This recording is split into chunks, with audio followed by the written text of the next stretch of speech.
안녕하세요. 아침의 광장 손지민입니다. 정부가 언제 어디서나 공백 없는 필수 의료 체계를 갖추기 위해 혁신 전략을 내놨습니다. 가장 큰 관심은 의대 정원 확대인데요. 지방에서는 공공의대 설립과 지역 인재 전형 확대, 지역 의사제 도입을 요구하고 있습니다. 오늘 두 기자의 시선 100대 1000에서는 정부 안의 핵심과 붕괴된 지역 의료와 필수 의료를 살릴 방안 찾아봅니다.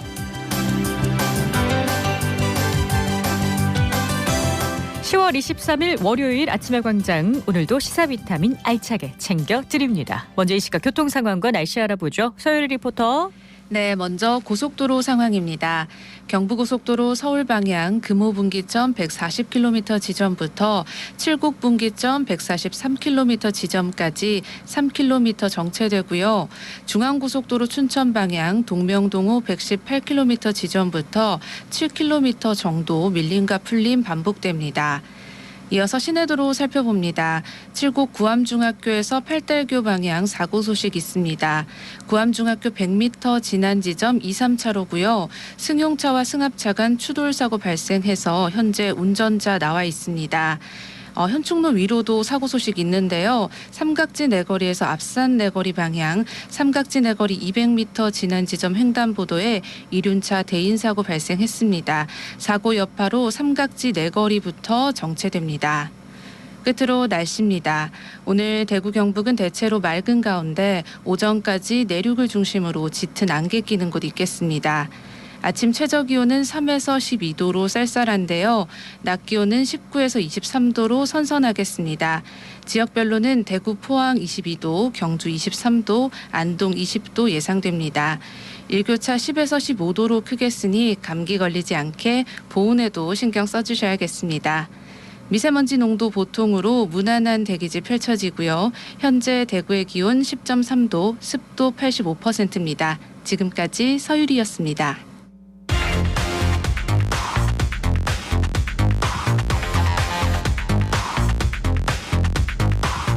빠르고 정확하게, 명쾌하고 날카롭게 대구 경북의 오늘을 보는 KBS 대구 아침의 광장과 함께하고 계십니다. 대구 경북가 주간 브리핑으로 이어갑니다. 오늘 아침 뉴스 매일신문 김윤기 기자 나오셨어요. 안녕하세요. 예, 안녕하세요. 네, 첫 소식 볼까요? 예, 서대구역 인근 도로가 움푹 꺼지는 변형이 나타나면서 운전자들과 이용객이 불편을 겪고 있습니다. 집안 침하 현상이 아니냐는 지적까지 나올 정도입니다. 네, 근데 서대구역 개통한 지 별로 안 됐어요. 이제 한 1년 반 정도 됐죠. 예, 그게 바로 불안감을 키우고 있는 부분인데요. 서대구역 버스 정류장 진출입로를 비롯해 약 100m 구간에 땅 꺼짐으로 의심되는 현상이 나타나고 있습니다. 이곳 차도에서 바퀴가 지나가는 지점을 따라서 약 10cm 정도 깊이만큼 바닥이 꺼져 있는 모습인데요. 덜컹거림 때문에 버스 운전기사들도 불편을 호소할 정도입니다. 네, 이게 단순히 도로 포장 불량이면 뭐 그나마 나을 것 같은데 다른 문제가 있는지도 좀 살펴봐야겠습니다. 예, 환경단체나 일부 전문가들은 개통 1년 반 만에 이런 정도의 변형이 일어난 건 약한 집안이 영향이 있는 게 분명하다고 얘기하고 있습니다. 서대구역 일대가 예전 쓰레기 매립장이었던 곳이라 집안 구성이 균일하지 않고 이 집안을 구성하는 공간이 메워지는 과정에서 침하가 일어날 수 있다는 겁니다. 물론 아스팔트 혼합물이 문제일 수도 있지만은 육안으로는 판단이 어렵기 때문에 시추 조사를 해서 정확한 원인을 찾고 여기에 따른 조치가 있어야 한다는 겁니다. 대구시는 상황을 어떻게 보고 있나요? 예, 시에서는 쓰레기 매립으로 인한 집안 침하 현상일 리는 없다고 보고 있습니다. 버스나 대형 화물차가 자주 다니는 도로에 주로 생기는 이른바 소성 변형 현상으로 진단하고 올 연말까지 도로 하자 보수를 진행하겠다는 입장입니다. 네, 하자 보수와 함께 계속해서 잘 살펴봐야겠습니다. 다음 소식 보죠. 예, 코로나19 이후 4년 만에 대구에서 국감이 진행됩니다. 오늘 대구시와 대구경찰청이 국정감사를 받는데요. 오전 대구시 국감에서는 대구시청 신청사 건립, TK 신공항 화물터미널 배치 문제, 도심 군부대 이전 같이 최근 논란이 됐던 쟁점들이 국감 테이블을 통해 다시 거론될 것 같다는 예상이 나오고요. 네. 지하철 3사 20주기 등 각종 재난안전대책, 대형마트 의무 휴업일 변경 등에 관한 질의도 나올 수 있을 걸로 보입니다. 네, 홍 시장이 국감 대비 점검 회의를 1분 만에 끝내서 화제가 되는데요. 실제 국감이 어떻게 흘러갈지 시민들이 많이 궁금해하실 것 같아요.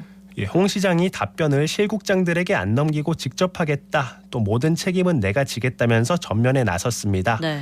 홍 시장 지침에 따라 대구시는 이번 국감의 경우 지방 사무 자료를 제외한 국가 위임 사무와 국가보조금 예산 지원 사업에 대해서만 관련 자료를 제출했습니다. 자료 요구 대비 제출률은 23% 수준입니다. 국회에서는 대구시가 자료 제출을 대부분 거부하면서 국감 준비에 상당히 애를 먹었다는 후문도 있습니다. 또 한편으로는 홍 시장이 이런 태도가 야당 의원들을 자극할 수 있는 게 아니냐는 지적도 나옵니다. 그렇군요. 대구 경찰청 국감에서는 어떤 질의가 나올까요? 대구경찰청은 전국적으로 잇따르는 이상동기 범죄에 대한 대비와 1월 1일자로 편입될 예정인 군위경찰서와 관련된 질의가 이어질 것 같습니다. 또 이른바 MG조폭에 대한 대응 방안, 마약류 범죄, 또 건설 현장 불법 행위에 관한 성과도 언급될 걸로 보입니다. 그리고 대구시도 마찬가지겠지만 대구경찰청 역시 지난 6월 동성로 대중교통 전용지구에서 열린 퀴어 문화 축제를 놓고 벌어졌던 충돌에 대해서도 질문을 받을 법한 상황입니다. 그렇군요. 국감에서 의미 있는 질의와 답변이 나왔다는 평가를 받을 수 있기를 기대해 보겠습니다. 다음 소식으로 넘어가 보죠. 주말 동안 대구 경북 아침 최저기온이 5도 안팎으로 떨어지는 쌀쌀한 날씨를 보였습니다. 일부 지역에서는 기온이 영하권 가까이 잠시 떨어지기도 했는데요. 얼마 전까지는 낮에 날씨가 꽤 더웠는데 가을이 점점 짧아지고 있다는 지적이 나오는 부분입니다. 올해 대구의 10월 기온은 평년 가을 기온 수준인데요. 대구기상청은 온난화 현상으로 가을 시작은 늦어지고 추위는 예년과 비슷한 시기에 찾아오면서 실제로 가을이 짧아지고 있다는 분석을 내놨습니다. 네, 가을이 참 빠르게 간다는 얘기를 우리가 많이 하는데 느낌만 그런 게 아니었네요. 대구기상청에 따르면 가을 시작일을 정하는 기준은 일평균 기온이 20도 미만으로 내려간 후 다시 올라가지 않는 첫날인데요. 올해 대구를 기준으로 가을 시작은 10월 1일로 평년보다 3일 늦춰졌습니다. 좀 더 길게 봐서 1991년부터 2010년까지 대구의 가을 길이는 평균 69일이었고요. 2011년부터 2020년까지 가을 길이는 66일로 3일 정도 줄었습니다. 반대로 여름 길이는 1991년에서 2000년까지 127일이었는데 2011년부터 2020년은 136일로 열흘 정도 길어졌습니다. 여름은 길어지고 가을이랑 겨울은 상대적으로 짧아지는 건가요? 전문가들은 온난화로 열대 지역이 점점 넓어지는 열대 팽창 현상이 과학자들이 예상보다 빠르게 진행되고 있고 한반도에도 영향을 미치고 있다고 지적했습니다. 또 더운 지역이 넓어지고 여름이 길어지면 생태계 전반뿐만 아니라 농업 분야에서도 큰 피해가 될 수 있다면서 보다 적극적인 기후위기 대응을 주문하고 있습니다. 네, 오늘 아침 뉴스 매일신문 김윤기 기자와 함께했습니다. 고맙습니다. 감사합니다. 저는 고산농악 보존의 단장 황선우입니다. 저는 현재 이 마을에서 태어나서 이 동네에서 크고 자라고 62년 동안 지금 살고 있습니다. 그래서 하다 보니까 이 소중한 문화를 제가 지키고 가야 되겠다 해서 제가 열일을 제치고 이것만 열심히 하고 있습니다. 고산농악은 고려말 40여 개의 성씨로 다양한 문화가 함께하면서 이 자리 수성구 대흥동에서 태동하는 그런 문화고 순수 마을 농악이라고 볼 수 있겠습니다. 저희들 농악은 경상도 농악의 독특한 모습, 빠르고 강렬하고 힘차고 흥이 난다 할까요? 막 몰아치고 이런 그런 모습이 이제 두드러지기 때문에 저기 있는 시민들도 우리 고산농악 치면은 막 다가와요. 흥이 좋아가지고. 그래서 그런 모습을 볼 수 있습니다.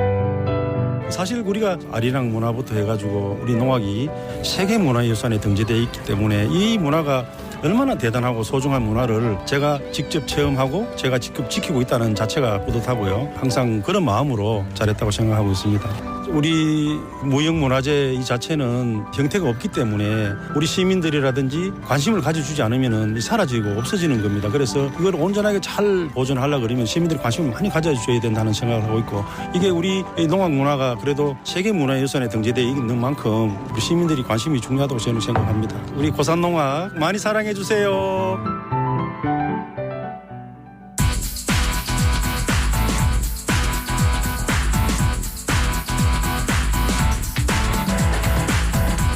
지역 현안을 보는 눈은 넓고 분석은 깊이 있습니다. 두 기자의 시선 100대 1000. 경향신문 백경열 기자, 뉴스민 천용길 기자와 함께합니다. 안녕하세요. 안녕하십니까. 네, 정부가 의대 정원 확대 등을 담은 필수 의료 혁신 전략 추진을 공식화했습니다. 전체적인 방향과 지역의 필수 의료 인프라 확충을 위해 필요한 점들은 무엇인지 자세히 짚어볼까 하는데요. 일단 정부 계획의 핵심부터 좀 짚어주시죠. 네, 무너진 의료 서비스의 공급과 지역을 좀 살리기 위해서 필수 의료 종추 육성과 인력 확충 기반 강화, 국가 지원 체계 강화, 또 국립대 병원 소관 부처 변경 등 4가지입니다. 네. 이번 발표의 핵심은 국립대 병원의 역할을 강화해서 서울의 빅5 병원 수준으로 좀 키우겠다 이런 건데요. 네. 국립대 병원에 적용되는 각종 규제를 풀어서 총 인건비와 정원 관리를 좀 혁신하게 하고 또 노후화된 의료, 연구 장비 등 인프라 투자를 강화하겠다며 이 기부금품 모집을 허용하는 등 이런 창구 다양화에 또 이제 나서기로 했습니다. 국립대 병원의 소관 부처도 기존의 이제 교육부에서 보건복지부로 바꾸기로 했습니다. 네, 가장 큰 관심사였죠. 이 의대 정원을 늘리는 규모는 언급하지 않았지만 이 의사가 지역 필수 의료 분야에서 안정적으로 자리 잡을 수 있도록 지역 인재 선발을 확대하기로 했습니다. 현재 40%인 의대의 지역 인재 전형 비율을 더 늘리고 이 전공의들이 지역 필수 의료 분야를 경험할 수 있도록 비수도권 지역의 수련병원의 전체 전공 정원의 50%를 의무 배정하기로 했습니다. 여기다 교수 정원도 대폭 늘리기로 했습니다. 네, 이 의대 정원 확대를 두고는 찬반이 엇갈려 왔는데 분위기가 좀 달라졌네요. 여론은 어떤가요? 네, 2020년 기준으로 국내 의대 졸업자 수가 인구 10만 명당 7.2명이라고 합니다. 네. 이게 OECD 경제협력개발기구 평균의 13.6명인데 이게 절반 수준에 불과한 거죠. 네. 이번에 구체적인 증원 규모를 정부가 발표하진 않았지만 의사 증원이라는 방향성은 선명합니다. 방법적인 차이는 있지만 여야 모두 지금 의대 정원 확대에는 찬성을 하고 있습니다. 기본적인 공감대가 있고요. 네. 또 보건복지부는 이제 소아과 이른바 오픈런이라고 하죠. 이제 그 인력이 너무 부족해서 그리고 응급실 뺑뺑이 등의 현실에서 이제 의사수 증원은 더는 미룰 수 없다 이렇게 좀 강조를 합니다. 지자체와 대학들의 의지도 현재는 강화한 상황입니다. 네, 3년 전이었죠. 2020년 문재인 정부 때도 의사 수를 늘리려고 했지만 이 당시에 의사를 반발이요. 준비하고 있는 분들이 이 국가고시를 거부하는 등의 강력한 반발 때문에 시행하지 못했습니다. 근데 최근 나온 여론조사를 보면 이 국민 10명 중에 7명 정도는 찬성한다라는 결과도 있고 의료계 내부에서도 이 국내 의사 수가 부족한 것은 명백한 사실이다라는 얘기도 나오고 있습니다. 의대 입학에서 전문의가 되는 데까지 최소 10년이 걸리거든요. 지금 증원하지 않으면 우리 사회에 더 큰 위협이 될 거라는 공감대와 더불어서 이 당시에는 3년 전에는 총선 직후였다면 이번에는 총선 전이라는 점도 있어서 이 가능성을 좀 높게 점치고 있습니다. 네, 이번 발표에서 그 이과대학 정원 확대 규모와 방식이 빠진 것을 두고 의사단체의 반발을 감안한 이게 숨고르기 아니냐 이런 분석도 있거든요. 네. 국내 의사 수가 약 14만 명인데 의협은 그 총파업 등 모든 수단을 동원해서 강력 투쟁하겠다고는 합니다. 근데 앞서 천 기자가 소개를 했지만 이게 그 여론이 관건이거든요. 의사들이 유튜브 채널에서는 이제 또다시 파업과 같은 격렬한 투쟁이 있을 것 같지는 않다. 이렇게 좀 얘기도 나오고 있습니다. 그러니까 여론을 보고 행동을 하겠다라는 걸로 보이는데 지역의 눈으로 이 문제를 좀 짚어보겠습니다. 지역으로 내려올수록 이제 의료 인프라가 약하다는 건 아마 모든 국민들이 네. 알고 계실 거고 좀 확충이 됐으면 좋겠다라는 얘기를 저희가 목소리를 계속 내고 있어요. 그리고 특히나 필수 의료 인력이 너무나 부족한 상황이죠. 네, 올해 국감에서도 관련 내용이 확인할 수 있었는데요. 네. 이 전국 공공의료기관의 20%, 지방의료원의 66%가량이 의사가 없어서 진료과를 운영하지 못하고 휴진 중인 것으로 나타났습니다. 이 지자체들의 요구는 국립의대가 없는 지역에서 이 국립의대 신설을 강력히 또 요구하고 있고요. 네. 이 국립의대가 있는 지역에서는 의대 졸업 후에 일정 기간 동안 지역에서 근무하는 지역의사제 도입을 또 요구하고 있습니다. 이 경북은 의대가 3곳이 있지만 네. 이 부속병원은 또 대구에 있다 보니까 이 상급 종합병원이 한 곳도 없습니다. 이 30분 내에 도착 가능한 응급실이 거의 제로에 가깝다 보니 이 국립의대를 포함해서 이 제대로 된 의료 인프라 조성이 되어야 한다는 입장을 가지고 있습니다. 현재 이제 국립의대가 없는 광역지자체가 경북도 포함돼 있어요. 경북, 전남, 충남 성남 등 3곳인데요. 이철우 경북도지사는 지난달 김영록 전남도지사와 함께 의료 최대 취약지 경북 전남 국립의대 설립 촉구 대정부 공동 건의문을 발표하기도 했습니다.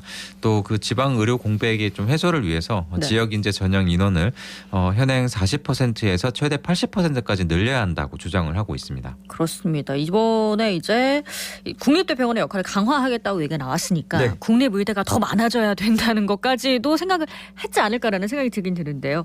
지금 말씀하신 것들 중에 지역의사제 그리고 지역 할당제를 좀 많이 높이는 거, 그 국립대 의대 같은 거 신설, 이게 지방에선 모두 다 필요한 부분인데 포항에서 지금 연구 중심의 의대 설립을 강력하게 요구하고 있죠. 네, 바로 이 포스색이 있기 때문인데 네. 이 포스색은 이 과학과 의료의 이 복합적인 연구를 진행할 수 있는 의사과학자 양성을 위해서 2018년부터 연구 중심 의대와 스마트 병원 설립을 추진해 왔습니다.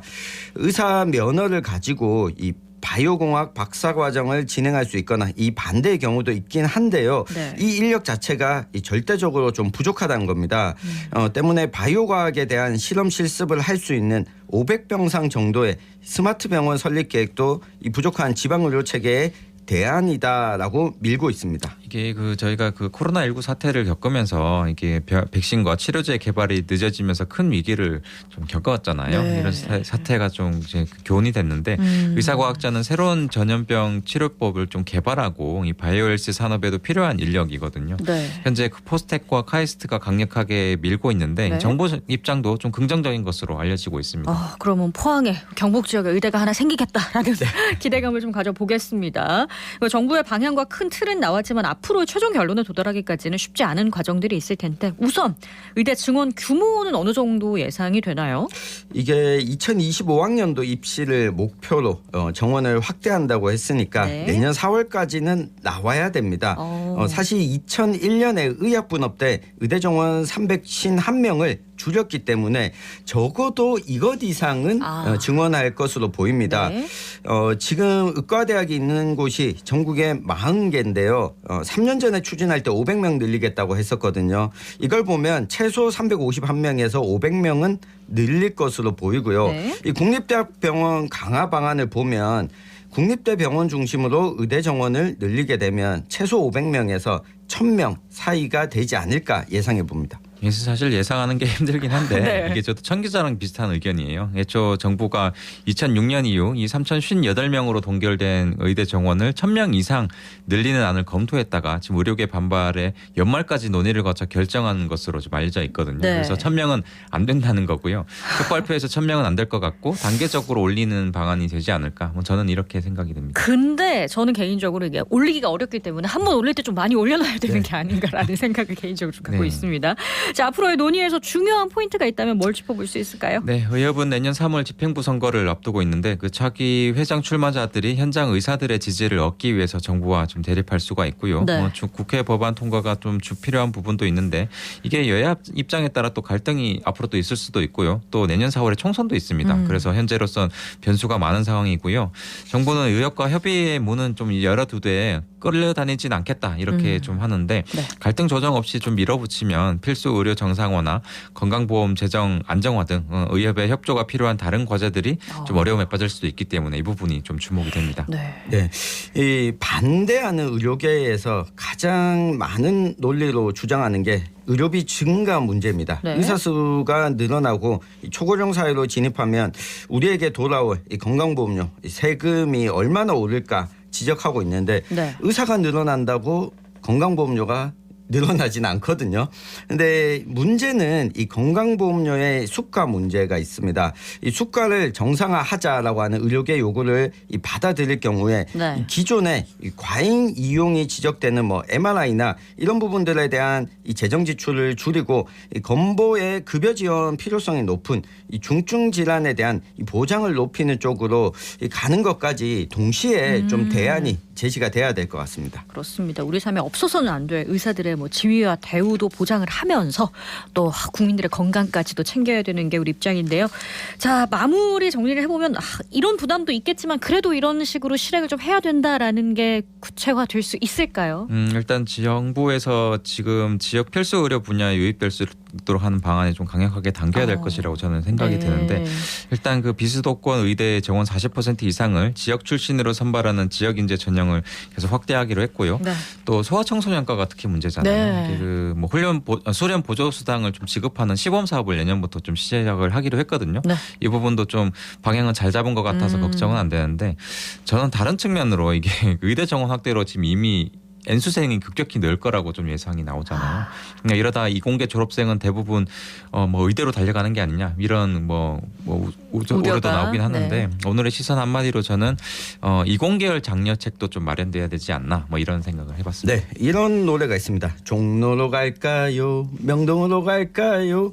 전부 다 서울입니다. 의대 정원 늘어난다고 해서 이게 서울 중심으로 가게 되면 말짱 도루묵이다 이야기 드리겠습니다. 네, 지역의 시선으로 한번 살펴봤습니다. 두 기자의 시선 백대천 경향신문 백경일 기자, 뉴스민 천윤길 기자였습니다. 고맙습니다. 감사합니다.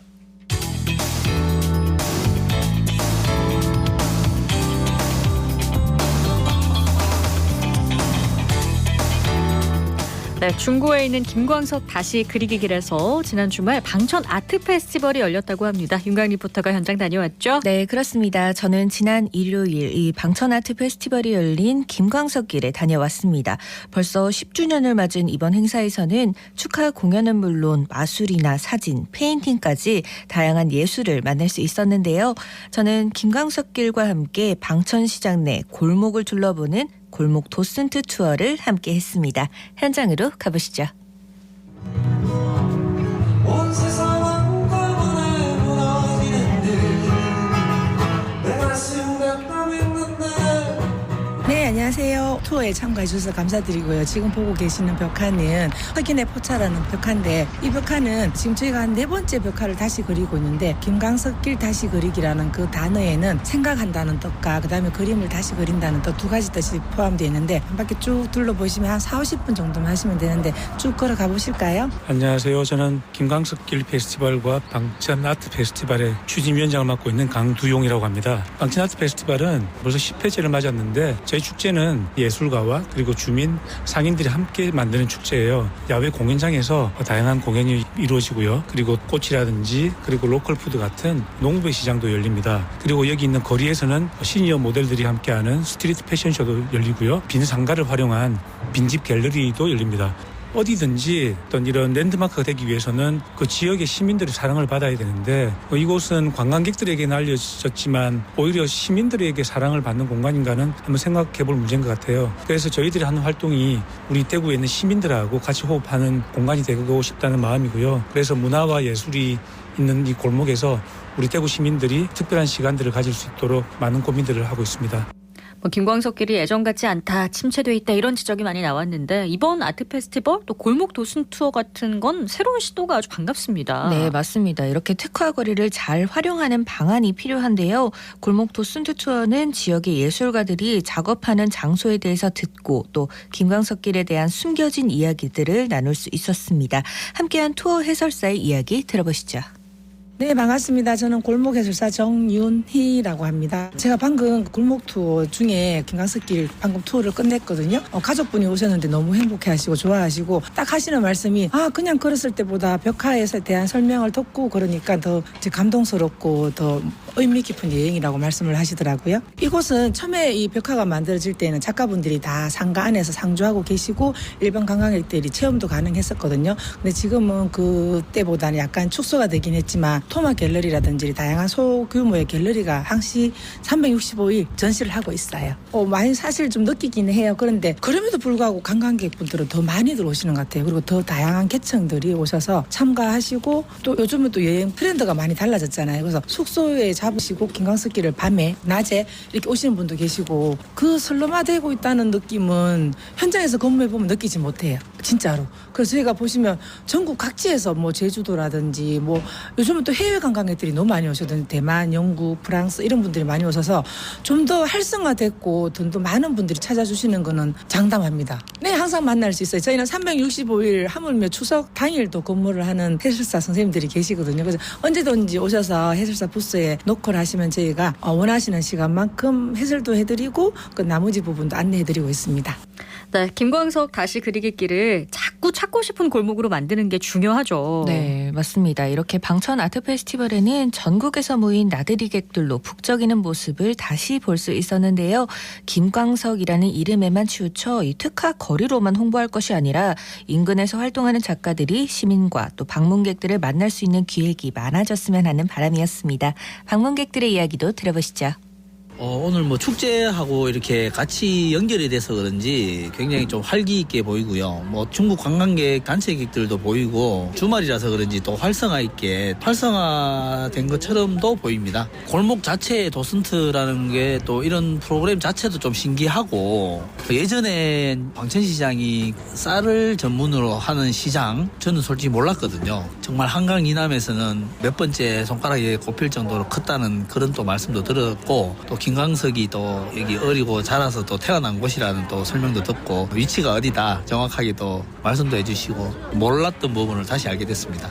저는 간혹 옵니다. 초창기에도 다녀갔고 행사들이 있어서 관심을 가지고 간혹 들립니다. 김광석 길에 좀 아쉬운 점은 주차 시설이 부족하기 때문에 그냥 가려다가 그냥 지나치는 경우가 가끔 이렇게 있습니다. 길은 요즘은 굉장히 활성화가 되고 있다고 보여집니다. 저녁 시간이나 주말에 오면은 연령층이 어려져 있는 거를 보면서 김광석 거리가 길 건너 삼덕동 같은 느낌이 되어 간다는 걸 느끼고 있습니다. 중구청을 통해서 그런 게 있다고 해서 지인을 통해서 같이 신청하니 그 관광 안내소에서 안내를 해주어서 같이 하겠습니다. 그냥 막연히 보는 거와 초창기의 시작과 그다음에 여기 방천의 여러 가지 속속들이 얘기를 전문가를 통해서 들으니까 또 새롭게 보여진다는 걸 느꼈습니다.